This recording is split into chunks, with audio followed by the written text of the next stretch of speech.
another great show. Remember to smash that like button and that subscribe button so you'll be notified when another amazing episode comes out. So, where do we go from here? We got some great action-packed sporting news that's passed by. Where do we go first? Let's see. UFC 255, Figueiredo against Perez. Davison Figueiredo has looked like a beast at flyweight against up and comer Alex Perez, who's off Dana White's Contender Series. I was pretty sure Figueiredo was gonna be able to pull it out, and yeah, I mean, first round guillotine. His transition was I mean he'd gone for the ankle lock and then was able to transition to the guillotine. I mean he's looked like a complete beast. And then I guess they're turning him around for less than a month turnaround. It's fighting something Moreno. I don't even some other guy who's up and I mean he's somewhat legit, but I mean we'll see. Ricardo Moreno, I think. We'll see how legit he really is. I mean he's looked decent against lesser competition, but I mean against the top guys, I mean what I mean, he hasn't fought anyone like Davison Figueiredo so far. I don't know. I mean, Davison Figueiredo's looking better than Mighty Mouse looked at flyweight. Now, I mean, clearly Mighty Mouse seemed more technical, but I don't know. Figueiredo just seemed like a beast. And what the co-main event was the women's flyweight title, and again Valentina Shevchenko dominated. Surprisingly, Jennifer Maia actually got a one around, which is I don't know that I've seen anyone beat win around from Shevchenko other than Amanda Nunez. So just another head to add to the mantle for Shevchenko. I don't see anyone. I don't see her with any competition other than Amanda Nunez at any weight. I mean, just women overall. We'll see what happens. Let's see who else. Mike Perry had fought Tim Means and was just a little bit, just wasn't technical enough. He was just trying to land everything with too much power, and Tim Means was able to just use his veteran know-how and just stayed a little bit ahead of him. Let's see our next UFC Fight Night. It was supposed to be Curtis Blades against Derek Lewis, but Curtis Blades had gotten the coronavirus. So looks like now it's going to be, or it was Anthony Smith against Devin Clark. They moved that up to the main event, and I mean Anthony Smith, he'd gone on a little losing streak there, but it was too much of a step up in competition for Devin Clark. I mean he made quick work of him, triangle choke in the first round, a nice way to get back on the winning path for Anthony Smith and Devin Clark. I mean sometimes when you step up in competition, that's just what happens. It's no big deal. I mean, a lot of good guys have lost Anthony Smith. Let's see, our next fight night is gonna be Jack Hermanson against Marvin Vittori. It was originally supposed to be against Kevin Holland, but I guess he'd gotten the coronavirus, so he fell out. So Marvin Vittori takes his place.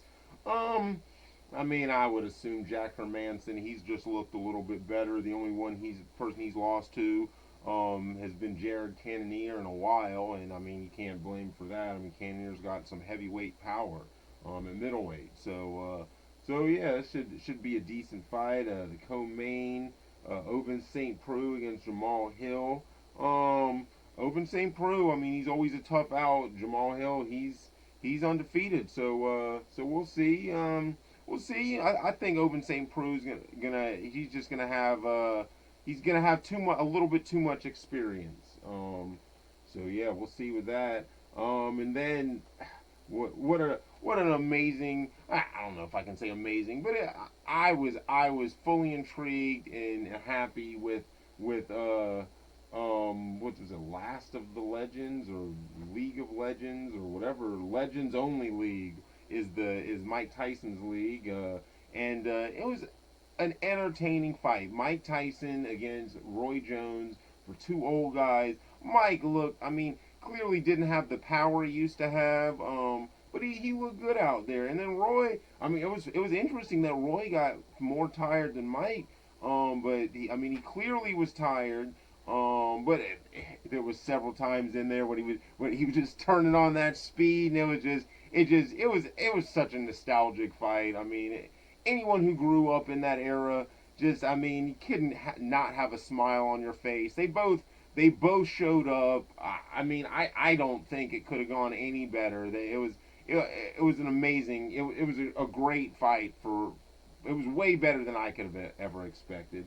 Um, it was the co-main was Logan, or was it Jake Paul, or one of them? Yeah, Jake Paul, or versus um, Nate Robinson.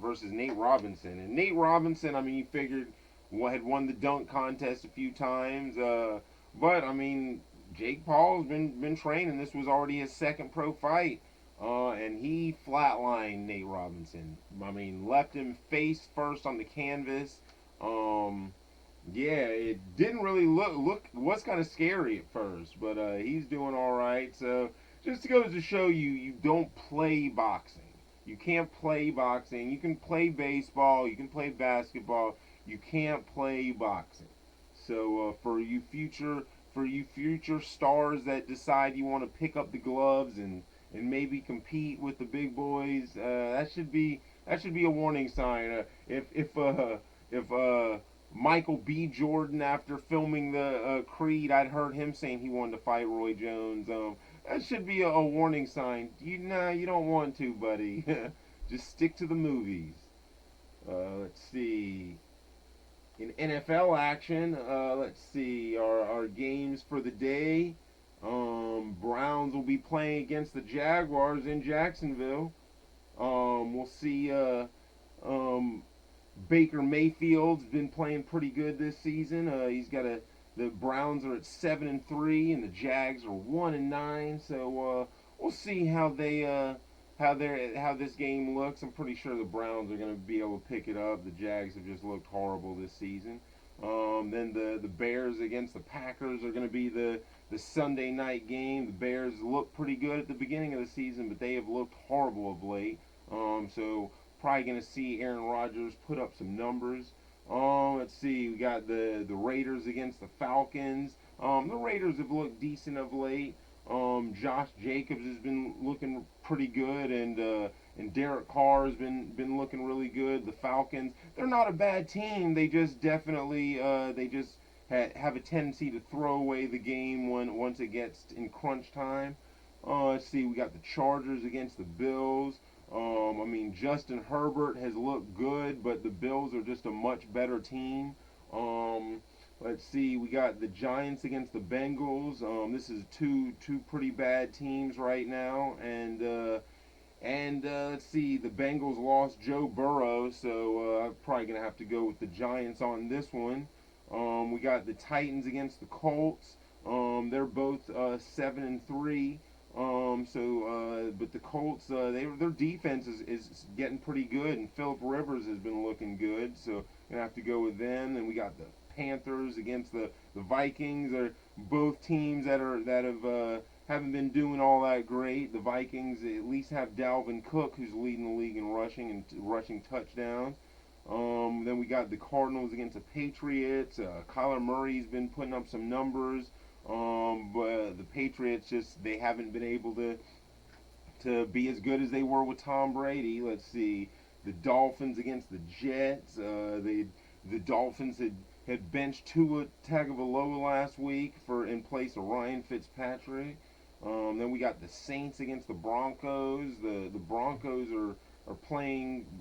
All their quarterbacks are either had COVID or on the are in quarantine because of COVID. So they're going to be playing like a backup, a practice squad wide receiver at quarterback. Let's see. Then we got the 49ers against the Rams.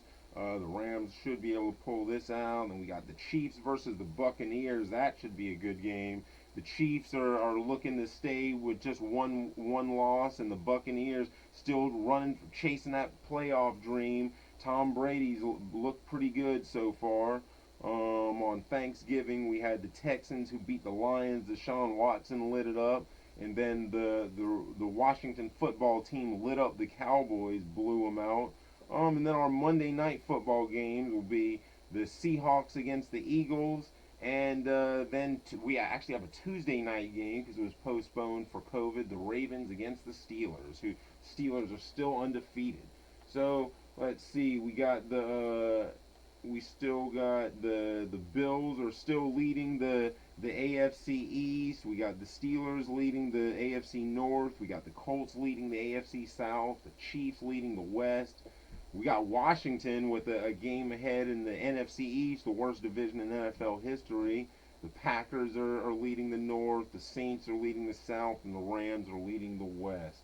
Let's see. In NBA news, we had just had the draft go by, and Anthony Edwards ended up being the first pick in the draft from out of Georgia, shooting guards. The Timberwolves had drafted him. That should he should do pretty good. Teamed up with Carl Anthony Towns. See what he's able to do. Then Golden State signs drafted James Wiseman from out of Memphis, big 7-foot center. So we'll see. Klay Thompson had gotten hurt. The Golden State, it's gonna be tough for them to achieve all the greatness that they were achieved in that 5-year stretch. And then LaMelo Ball gets drafted by the Hornets by Michael Jordan. We'll see if he's able to put up some numbers like he was able to put up in Australia and in the league his dad set up for him. Let's see some of the free agent acquisitions that have happened so far. Udonis Haslem signed with the Heat. Let's see what else we got. Michael, what are we at here?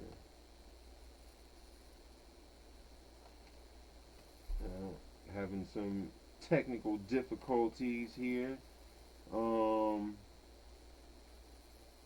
what do we got? We got okay, Udonis Haslem. Then the Knicks signed Michael Kidd-Gilchrist to a 1-year deal. Who else we got?